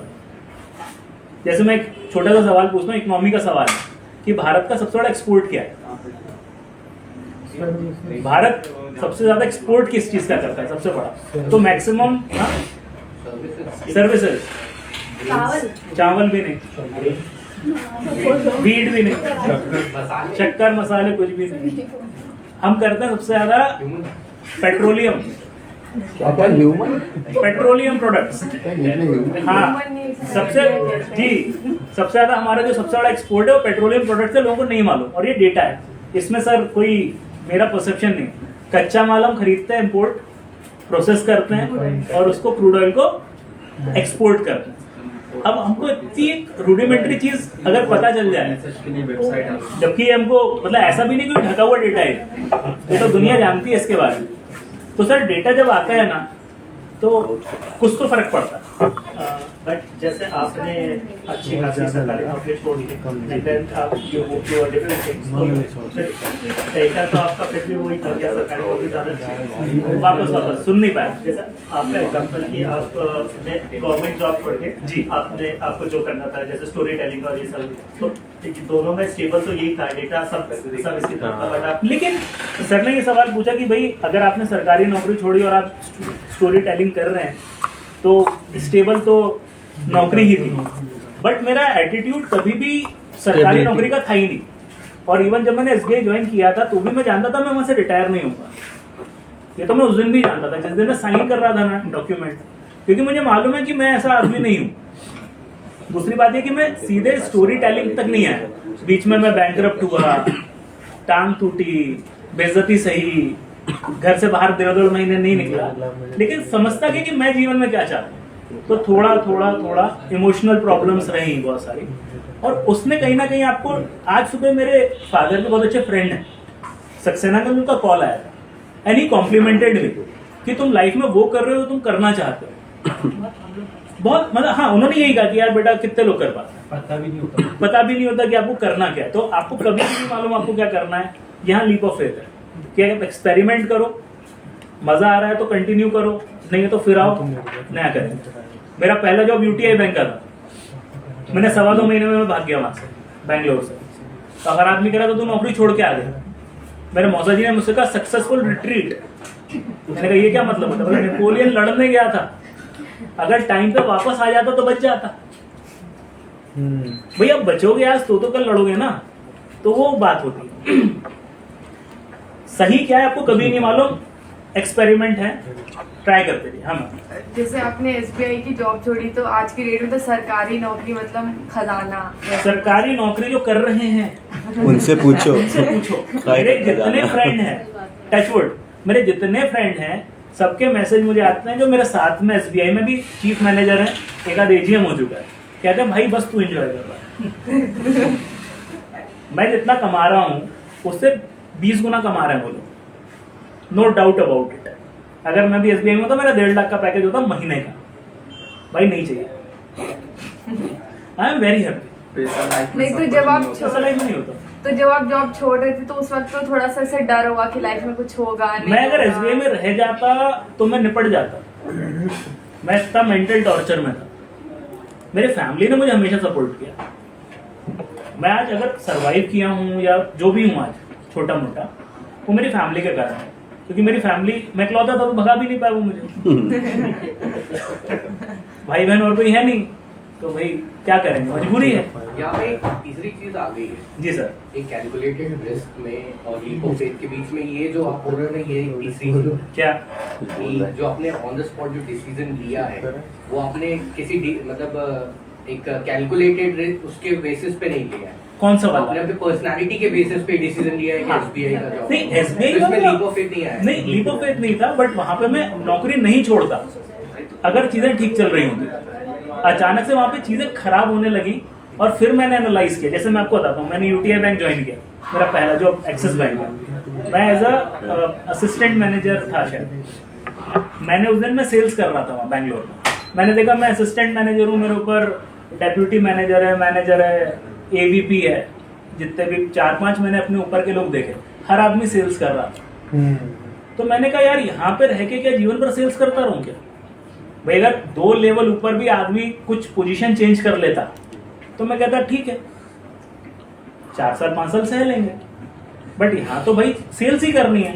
तो कैलकुलेटिव था जब मैंने यूटीआई छोड़ा। एसबीआई जब छोड़ा तो I had very bad bosses. Maximum time मेरे को फैबुलस बॉसेस मिले एसबीआई में। फैबुलस मतलब फैबुलस बॉसेस।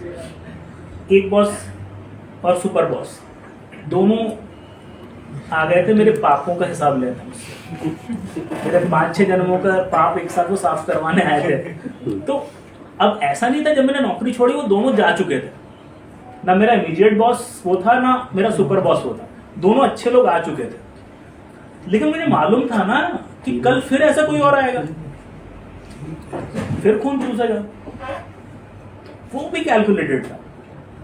अगर मुझे मालूम होता कि नहीं मेरे को अब अच्छे ही बॉसेस मिलने, प्रोबेबली मैंने नहीं छोड़ा। बट यहाँ पे वही बात वही आ it is always person to person है। मेरे साथ वालों ने नहीं छोड़ा। जैसा भी उनका इनिशियल क्वेश्चन उनका यही था कि आपका एक मतलब एक डिसाइडेड डिसीजन हो जिसमें आपका पूरा अपने कैलकुलेटेड डिसीजन हो, लीप ऑफ फेथ हो, बट यहाँ पे बीच में बात वही है कि आपका पर्सनालिटी क्या है। मैं तो हाँ पर्सनालिटी है।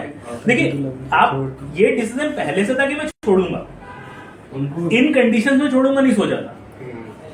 मतलब मैं ये सोच के नहीं छोड़ा था कि मैं गया था कि जाऊंगा वहां पे लोग मारेंगे मुझे और मैं छोड़ के आ जाऊंगा। लेकिन हुआ अंत में वही कि लोगों ने बहुत निपटाया अपने को। हमेशा से एक बिजनेस माइंडसेट तो था कि अपना धंधा करना है, और वो किस प्रकार का करना है ये नहीं मालूम था, बट ये था कि वहां तो नहीं रहना। अगर वहां रहता तो दिक्कत हो जाती। मैंने पॉडकास्ट हुआ हमारा 2 दिन पहले, उसमें मैंने एक चीज बताई भी है कि एक बार भूकंप आ गया था। हम लोग थे गुड़गांव में, हम लोग ट्रेनिंग सेंटर में थे, भूकंप आ गया और मैं वहां पे खुद फैकल्टी से कह रहा हूँ सर बाहर चलते हैं, भूकंप आ रहा है। फैकल्टी ने कहा 2 मिनट रुक के देखते हैं। भाई भूकंप आ रहा है भाई बाहर चलो, बट वो इतने डरे हुए थे कि बाहर अगर इतने सारे लोग के साथ चला गया कोई क्वेश्चन पूछेगा क्लास में क्यों नहीं। भाई भूकंप आ रहा है कोई नहीं पूछेगा। बट मैंने कहा अगर मैं यहाँ रहा I will become like that guy. मेरा बहुत अच्छा मित्र है अमित सोनी करके, उसको हार्ट अटैक आ रहा था। He was 28 years at that time. वो रात को 2 बजे उसका कॉल आया मुझे, उसने कहा कि सर हार्ट अटैक आ रहा है मुझे। साबू ही कॉल्ड मी एंड सेड कि हार्ट अटैक आ रहा है। मैंने कहा आर यू श्योर? बोला आई एम श्योर। और हम लोग थे मोरबी में। मोरबी इज स्मॉलर प्लेस, वहां से आपको जाना है राजकोट 65 किलोमीटर। उसने कहा, फिर मैंने कहा जा हॉस्पिटल में भर्ती क्यों नहीं हो रहा? उसने कहा राजकोट रेफर किया मुझे, तो एम्बुलेंस में जाना पड़ेगा और एम्बुलेंस में मेल एस्कॉर्ट चाहिए। मेरा पहला मन क्या आना चाहिए था चलो फटाक से चलते हैं। मेरे मन में पहले आया कल छुट्टी लेनी पड़ेगी। आई टोल्ड, मैं अमित को ये चीज मैंने बताई हुई है। मैंने कहा यार मैं कैसा इंसान बन चुका हूँ, कैसा मुझे कंडीशन कर चुका है ये ऑर्गेनाइजेशन की मेरा दोस्त है उसको हार्ट अटैक आ रहा है और मेरे मन में आ रहा है कि यार 2 छुट्टियां ऑलरेडी हो चुकी है, बॉस चिल्ला है।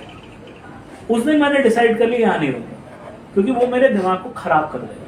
कुछ ये भी चीजें हैं क्योंकि मैं ऐसा व्यक्ति नहीं हूं जो बहुत इस प्रकार की सोच रहा है। दोस्त को हार्ट अटैक आ रहा है भागो ना, तो ये कुछ चीजें थी। तो it was not only instinct, a lot of data was also there. Sir narcissist से कैसे डील करें? नार्सिसिज्म नार्सिसिज्म का मतलब होता है जो व्यक्ति अपने सेल्फ एब्जॉर्ब्ड है। तो अपन सेल्फ एब्जॉर्ब्ड है या सामने वाला है? खुद ही होगा, खुद ही है। सामने वाला है, सामने वाला है तो उसको उन लोगों से कैसे डील करें? बता दो उनको जिसमें नार्सिसिज्म है उनका ठीक करने का ठेका नहीं ले रखा अपन ने।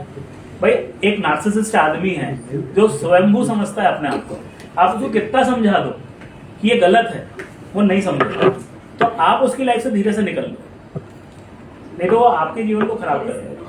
वो हमेशा आपको इन्फीरियर बताएगा कि तुम तो इन्फीरियर हो, स्मार्ट तो मैं 2-4 लोगों से जानता हूँ ना ऐसा। वो जो 3-4 लोग भगाए लाइफ में उनमें से थे 1-2 लोग। नार्सिसिज्म था, भयंकर था।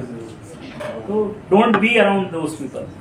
अगर उनको ठीक होना होगा वो कल ठीक हो जाएंगे और फिर आपको अप्रोच कर लेंगे, और नहीं कर रहे तो बहुत दोस्त हैं उनका। उसका नाम भी स्पेल भी इतना टफ है कि दूरी रखो। हाँ, नार्सिसिज्म मतलब बोलते तक नहीं बनता। ऐसे लोगों के पास क्यों रहना? So it's not always possible कि हम उनसे अलग हो सके। Specially if they are your boss.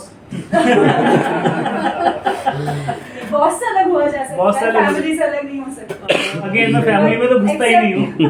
वहाँ पे एक्सेप्टेंस जरूरी है। ये एक social You know media- कि वो नार्सिसिस्ट है, you know कि आपके लिए क्या सही है, that's what you have to do। हाँ, वो एक्चुअली आप अपने इंटरेक्शन लिमिटेड कर दीजिए।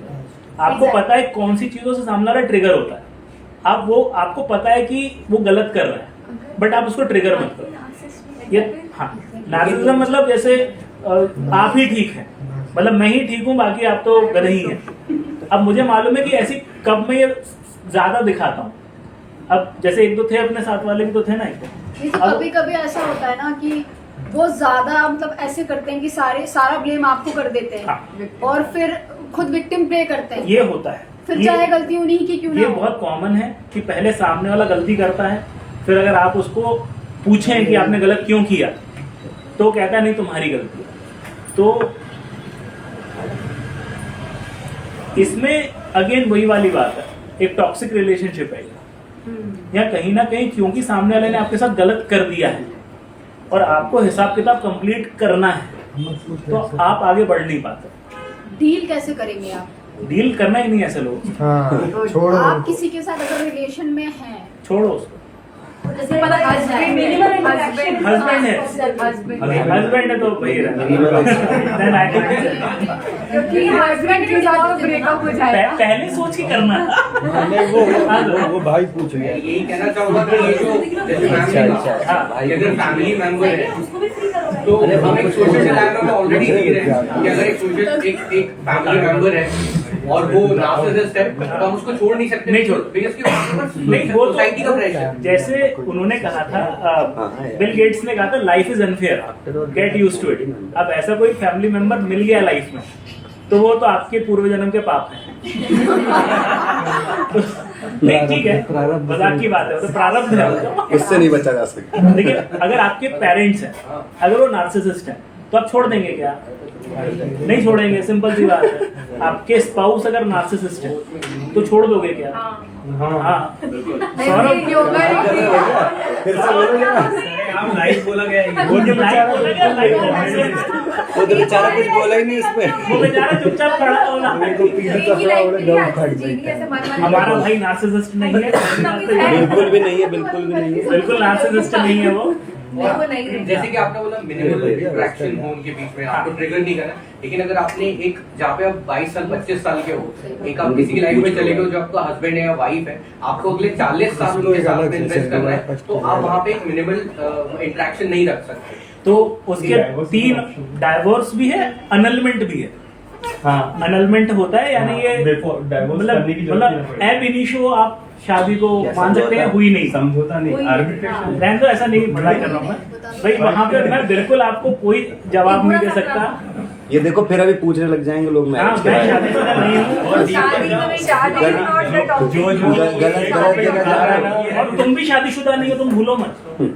हाँ चलो, भाई ये शादी.com का ऐड होता जा रहा है। हाँ ये शादी.com का ऐड होता जा रहा है, बट देखो अगेन मैं क्वालिफाइड नहीं हूँ उसका जवाब देने में। नहीं एक्चुअली में हमारा जो केस जो है वो हमको उनकी मेंटल स्थिति से कैसे डील करना है, और उसमें ये बहुत बड़ा मतलब टॉपिक है कि अगर लोगों की मतलब बाकी किसी और के इन्फ्लुएंस से हमारे ऊपर क्या फर्क पड़ता है, देखिए डील करना है अगर बहुत इम्पोर्टेंट है। भाई जहाँ पे इंटरेक्शन कम कर सकते हो इंटरेक्शन कम कर लो आप। अब हस्बैंड वाइफ वाले में तो अपन बीच में घुसते नहीं भाई, वो तो आप समझो काउंसलर के पास, वो काउंसलर के पास जाइए, और अगर नार्सिसिस्ट है कोई आदमी, वो काउंसलर के पास नहीं जाएगा। मेरे पिताजी मेरे को झूठ बोल के ले गए साइकोलॉजिस्ट के पास। अच्छा मुझे मालूम था साइकोलॉजिस्ट के पास ले जा रहे हैं, वो कह रहे बेटा किसी से मिलने जा रहा है। मैंने कहा ठीक है पापा चलते हैं। आई न्यू ऐसा कुछ हो रहा है फंडा, but I am not a narcissist. मैं मिल गया, चला गया। आप काउंसलर के पास ले जा ही नहीं पाए, चाहोगे उस आदमी को। सही बात। बट वो मानती ही नहीं कि वो नार्सिसिस्ट है। वो मानेंगे भी अरे नहीं। ये शब्द हटाओ, उनको हाँ, इस शब्द को ही ये हटाओ। शब्द हटाओ। अलग सवाल पूछा जाए। तो ये नार्सिसिज्म तो सीधा शादी में पहुंच गए। नार्सिसिस्ट। अरे अगला सवाल आ रहा है भाई। जैसे लाइफ में बोलते हैं कि you pick up your own battles, हाँ। and you don't have to like pick up little battles. So time is correct. You have to always बड़ी battles के लिए करना चाहिए। तो how to like decide कि which one is the big battles for you and which is not? That is only one. Sir ये पूछ रहे हैं कि आपको जीवन में सारे युद्ध नहीं लड़ने हैं, आपके लिए जो जरूरी है आप वो लड़िए। जैसे एक व्यक्ति ने बड़ा अच्छा कहा था कि जो बड़े लोग हैं they never compromise on principles but compromise on petty things. But जो स्मॉल पीपल हैं they never compromise on petty things but compromise on principles. यानी जो बड़े लोग होते हैं वो अपने प्रिंसिपल्स पे, आदर्शों पे कभी कॉम्प्रोमाइज नहीं करते, छोटी मोटी चीजें जाने देते हैं। आप कहीं जा रहे हो, किसी आदमी ने आपको गाली दी, it is a very small thing, आप उसको इग्नोर करके आगे जा सकते हैं। जैसे नेल्सन मंडेला पे एक फिल्म थी, उसमें उनके ऊपर कोई बॉटल फेंकता है और वो साइड से चले जाते हैं, तो कोई उनका बॉडीगार्ड कहता है अच्छा उन्होंने देखा नहीं नेल्सन मंडेला, वो दूसरा बॉडीगार्ड कहता है वो सब देखता है, उन्होंने इग्नोर किया कि कोई मेरे को फेंक रहा है ना, आई एम इग्नोर। बट वो ऑन प्रिंसिपल कभी कॉम्प्रोमाइज नहीं करता। लेकिन एक आदमी जो छोटा आदमी होगा वो ढूंढेगा कि कोई मेरी बेइज्जती करे तो मैं सर पे चढ़ जाऊंगा सामने, तूने ऐसा कैसे बोला। सही बात होता है बहुत। आपका एक वीडियो है जिसपे वो साइकिल स्टैंड वाला, हाँ साइकिल स्टैंड वाला वीडियो है कि छोटी बातों पे आदमी 10-10 घंटे बात कर रहा है और $10 मिलियन का अगर कोई प्रोजेक्ट है वो 2 मिनट में पास हो जाता है।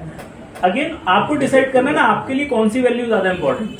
जैसे मेरे साथ मेरे मौसा जी ने एक चीज समझाई थी, उन्होंने कहा था, उनसे किसी ने सवाल पूछा था, उन्होंने कहा था कि मान लीजिए कोई व्यक्ति ने आपको गाली दे दी, तुम क्या करें। उन्होंने कहा था या तो वो रास्ता चलता आदमी है जो कल आपको नहीं मिलना, तो इग्नोर कर दो, उसके ऊपर एनर्जी क्यों लगाना। लेकिन अगर कोई ऐसा व्यक्ति है जो आपके आसपास का है तो उसको निपटा देंगे धीरे से। जो है वो है भाई, अगर वो रेगुलरली आपको परेशान कर रहा है तो ऑब्वियसली एक बार में नहीं मारेंगे उसको, थोड़ा उसको और बढ़ने देंगे बात। हाँ सर, ऑनलाइन बिजनेस के लिए रिसर्च कर रहा था काफी टाइम से, ऑनलाइन स्टोर ऑनलाइन स्टोर का सोच रहा हूं। ठीक है, ऑनलाइन स्टोर, और अभी भी मैं एक ऑनलाइन स्टोर चलाता हूँ। ठीक है, तो उसके लिए शुरू लगता था कि कुछ भी चालू कर सकते हैं, ड्रॉप शिपिंग सिस्टम ओके, हाँ उसके थ्रू। ठीक है। तो जिस चीज के लिए रिसर्च करो उसमें लगता है कंपटीशन। टी शर्ट का बिजनेस देखो कंपटीशन, शूज देखो कंपटीशन, हर चीज में कंपटीशन। तो एक चीज देखी लगाया बहुत कंपटीशन, ये छोड़ दो यार, मतलब सर ये कंपटीशन। सर ये बोल रहे हैं कि कोई भी धंधा चालू करो तो बहुत कंपटीशन दिखता है।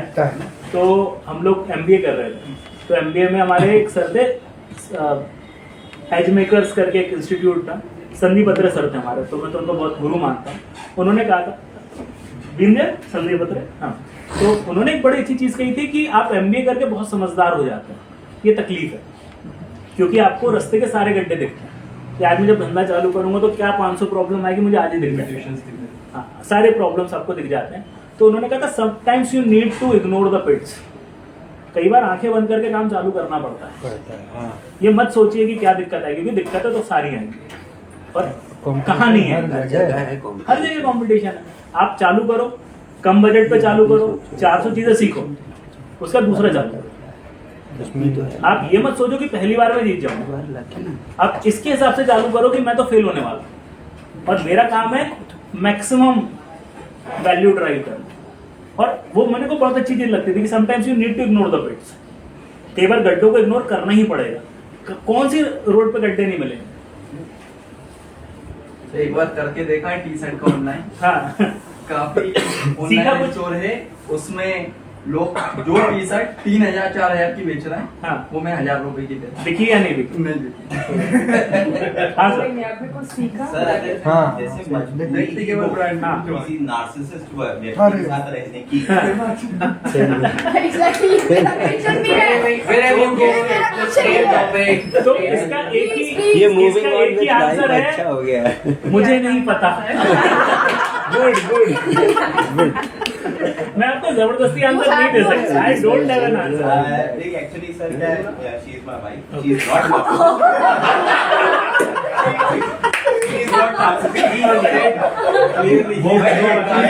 ये अच्छा लगा, she is not here. Okay please please.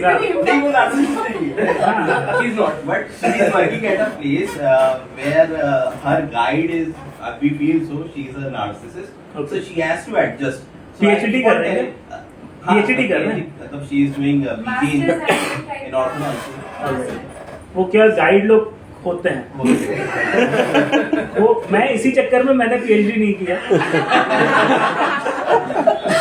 मेरी इच्छा थी, मैंने नेट क्वालिफाई किया, फिर मेरी बड़ी इच्छा थी कि मैं पीएचडी कर लूं. फिर मैंने कहा मैं तो बर्तन नहीं धो पाऊंगा. तो मैंने कहा नहीं, वो मैम कुछ नहीं कर सकते. 4-5 साल का टॉर्चर है. क्योंकि होगा क्या, हाँ अब 4-5 साल का टॉर्चर है. मेरी एक फ्रेंड है, अब तो उससे थोड़ी लड़ाई झगड़े हो गए हिमांशी से. तो आई कैन आई फॉरगेट. तो उसका क्या था कि उसने उसकी पीएचडी करी और उसका गाइड सपोर्ट नहीं करता था. तो she went through a lot of problems. उसको हुई इशू. तो आप क्वेश्चन नहीं कर सकते. ये बहुत अनफेयर है कि आपका गाइड आपसे कुछ गलत करवा रहा है. करो ये काम और पूरा ये प्रोजेक्ट सही नहीं था, वापस रिसबमिशन करो, पैसा दो. कई लोग some guides ask for money. Maybe. तो बट क्या है ना, अब आपको डिसाइड करना पड़ेगा कि आप लड़ने को तैयार हैं क्या. क्योंकि वो लड़ाई उससे ज्यादा एनर्जी मांगेगी जितना अभी आपको परेशानी आ रही है. तो ये आपका कॉल है. मैं आपको बिल्कुल नहीं, तो मैं आपको बताऊंगा सर, सबसे ज्यादा लोग परेशान होता हूँ क्यों होते हैं.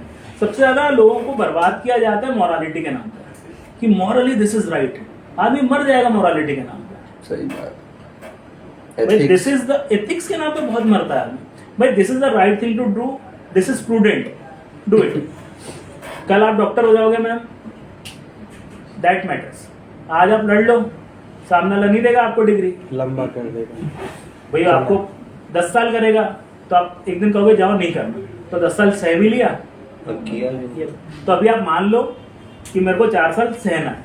मेरा मतलब ये कॉल. बाकी तो ऑप्शन क्या है? ऑप्शन क्या है. या तो कोई और ऑप्शन. encouraging हो जाता है ये थोड़ा सा, कि अगर आप नार्सिसिस्ट के नीचे काम कर रहे हो और कीप ऑन एनकरेजिंग देम, तो ये आपके लिए मैं खराब है, again- आगे आने वाले लोगों के लिए भी खराब है. मैं मेरा सोचूंगा. नहीं एग्जैक्टली, आप अपने बारे में सोचिए. बहुत ऑब्वियस है, आप 4-5 साल चले आओगे, लेकिन उनका वो 4 साल के बाद में वो 12 साल का वो मैं आपको करेंगे. बात बताऊं, ऐसा कितनी बार हुआ कि सामाजिक बदलाव के लिए कोई आदमी खड़ा हुआ, 500 लोगों ने कहा हम सपोर्ट करेंगे, जब वो लड़ने का पीछे कोई नहीं कर. तो इसने अपनी एसएससी करा ली, वो 500 लोग तो थे नहीं पीछे. स्कूल में ही होता है. आई वोंट से अन्ना जा रहे और व्हाटएवर. मैं नॉर्मल डे टू डे में बात कर रहा हूँ कि डे टू डे में मैं क्यों बिल्कुल कहीं इन्वॉल्व नहीं होता. क्योंकि मुझे मालूम है आज मैं लड़ने पहुंच जाऊंगा और मैं तब लड़ता हूं जब मुझे क्या लगता है कि कोई आया नहीं है, मैं लड़ लूंगा. अगर आप इस फील्ड में हैं कि मुझे फर्क नहीं पड़ता कि somebody is behind me or not, तो आप लड़ लो. अगर आपको लगता है कोई सपोर्ट करेगा तो लड़ पाऊंगा, तो मत लड़ो. ऑनेस्ट आंसर तो यही. क्योंकि कल उसके ऊपर कोई इशू आएगा ना, वो कह देगा भाई मेरे को तो दिक्कत है. बट अभी वो पीछे वो तो मैं तो उनसे यही बोल रहा हूँ ना कि सर बैठे हुए थे, उन्होंने कहा था ना क्या? some battles we have to fight. Again fight तब करिए जब आप अकेले लड़ सकते हैं। भाई जबरदस्ती सारे पिक नहीं करने ना आपको। हम लोग कई बार चर्चा करते हैं कि भाई कोई ठीक है उस साइड नहीं जाऊंगा थोड़ा सा चलो ठीक राजनीतिक चलो कोई बात नहीं कोई इलेक्शन भी आ रहे हैं। आपने बोला था कि मतलब if you become a interesting person then you will get अपने हिसाब से आपको। तो how to be a interesting person, आप सोचिए आप कैसे प्रकार के व्यक्ति के साथ दोस्ती रखना चाहते हैं एंड बी दैट गाय। भाई जैसे एक बहुत अच्छा कहीं मैंने पढ़ा था बच्चों से भी मैं पूछता हूँ कई बार, आप अपने आप को नौकरी दोगे क्या? आरी अपने आप सवाल पूछो कि मैं इंटरव्यू देने जा रहा हूँ, मैं खुद को नौकरी दूंगा क्या? अगर आपको लगता है हाँ मैं अच्छा हूँ, you are on the right path. अगर आपको लगता है नहीं भाई मैं तो खुद को ही नौकरी नहीं दूं, you need to work on it. Again अगर आपको लगता है कि एक इंटरेस्टिंग व्यक्ति होना चाहिए, जैसे मुझे जो व्यक्ति पसंद आते हैं with good sense of humour, with good ethics, या हंसी मजाक, खाने पीने वाले, फूडी, मतलब व्हाटएवर वे, जो मुझे नेगेटिव साइड धक्का नहीं देते, पॉजिटिव रखते हैं, तो वैसे व्यक्ति आप बनिए। आपको देखिए वो एक है ना पानी से पानी मिले, मिले कीच से कीच, सज्जन से सज्जन मिले और मिले नीच से नीच।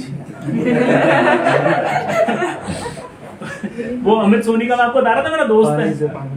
अब वो 6 फीट का था, गंजा था, मतलब वो बाल शेव करता था तो साबु लगता था।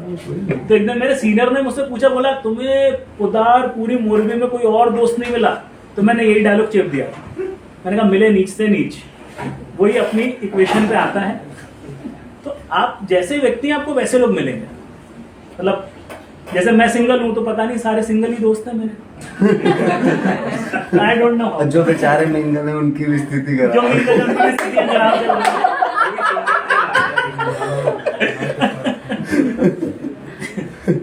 जी अच्छा, भोपाली जो ये ड्राइवर्स हैं रास्ते में जो मिलते हैं, हाँ, उनसे कैसे डील करें? भोपाली ड्राइवर सामने निकल जाए अपन रुक जाए, उनको निकल जाने दें।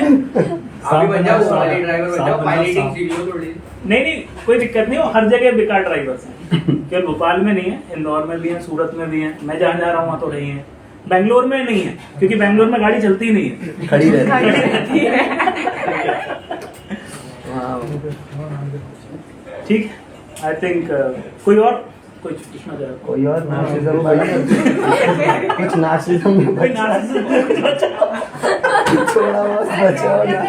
That narcissist is one of my good friends. So that is the struggle. नहीं वो स्ट्रगल है। वीडियो बना रही है, वो आ गया तो नहीं नाम बताओ